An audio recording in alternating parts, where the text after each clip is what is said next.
In the mid-20th century, the Burmese Vipassana movement popularized a highly structured approach to meditation. The Mahasi method relies on intense, single-pointed concentration, training the mind to lock onto a primary physical object, like the rising and falling of the abdomen. But a senior instructor within that exact tradition, Shui U-min Sayadaw, eventually shifted away from this rigid noting technique. His student, Sayadaw U Tejaniya, took this divergence even further. Tejaniya realized that focusing entirely on the objective experience misses half the equation. He shifted the target of investigation from the physical object itself to the relationship the mind has with that object. This diagram illustrates the transition from body-centric mindfulness to Chittanupassana, or mindfulness of the mind. In this system, whatever object you are looking at is irrelevant. The only thing that matters is checking the quality of the observing mind operating in the background. By removing the strict requirement for a physical anchor, Tejaniya turns meditation from an isolated physical exercise into a continuous cognitive operating system. We often see expert meditators achieve deep stillness on the cushion, yet react with anger or anxiety the moment they step into their daily routines. Tejaniya argues that the intense muscular and mental striving required in formal practice often conceal a subtle, unconscious greed for results. The meditator is trying to achieve a state rather than understand reality. Genuine insight requires what he calls natural awareness. This is an unbroken continuum of metacognition that spans the entire day, replacing isolated hours of heavy mental lifting. The goal is to deconstruct the boundary between formal sitting and mundane reality, making the entire waking life a laboratory for investigating the mind. To build this system, we start with the first layer of the architecture, the anchor. When you look at an object, your attention passes through a lens. That lens is your current mental attitude, dictating exactly how you perceive it. This reveals the danger of deep concentration, or samadhi. If the lens is tinted with negativity, concentration acts as an unthinking multiplier, amplifying the distortion.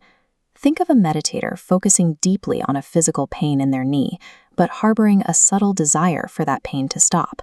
Because their observation is clouded by aversion, driving deep concentration into that pain actually increases mental tension. It becomes counterproductive to insight. To prevent this, Tejaniya establishes right attitude as the prime directive of the practice. Before observing any object, you must check your mind for defilements like greed, aversion, or delusion. If you find one, you don't suppress it.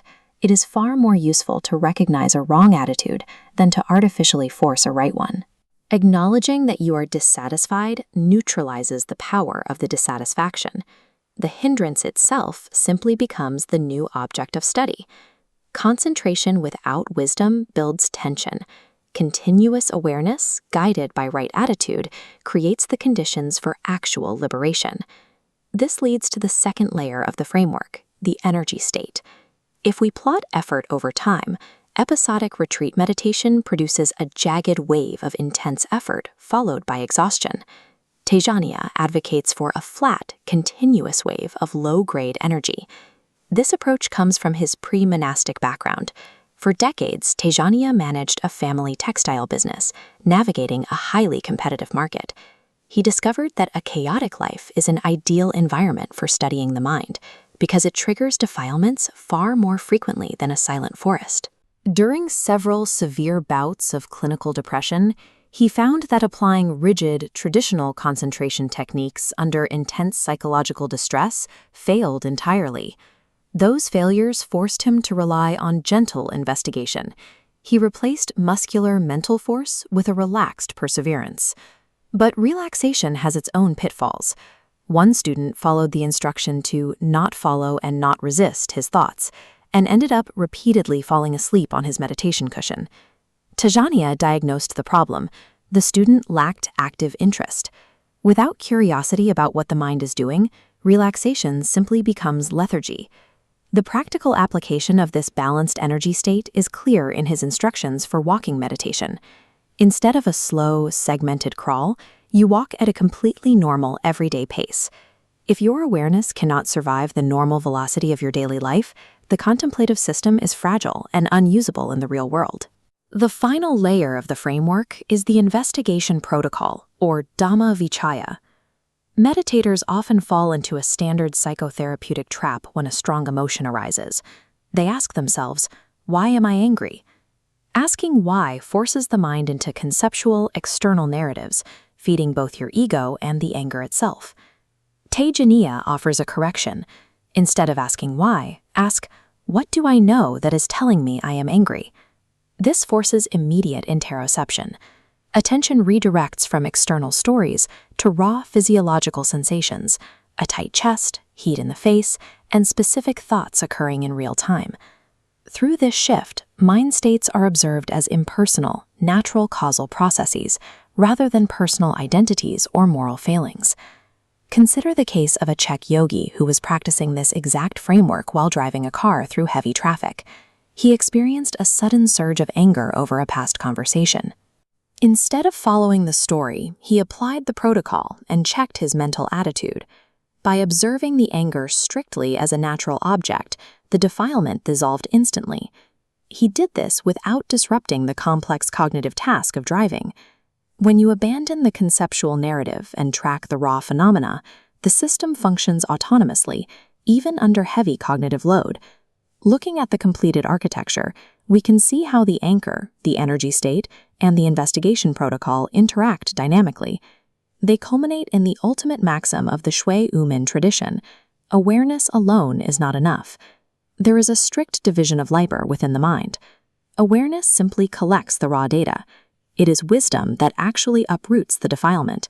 Your only job as a practitioner is to maintain the environment of awareness.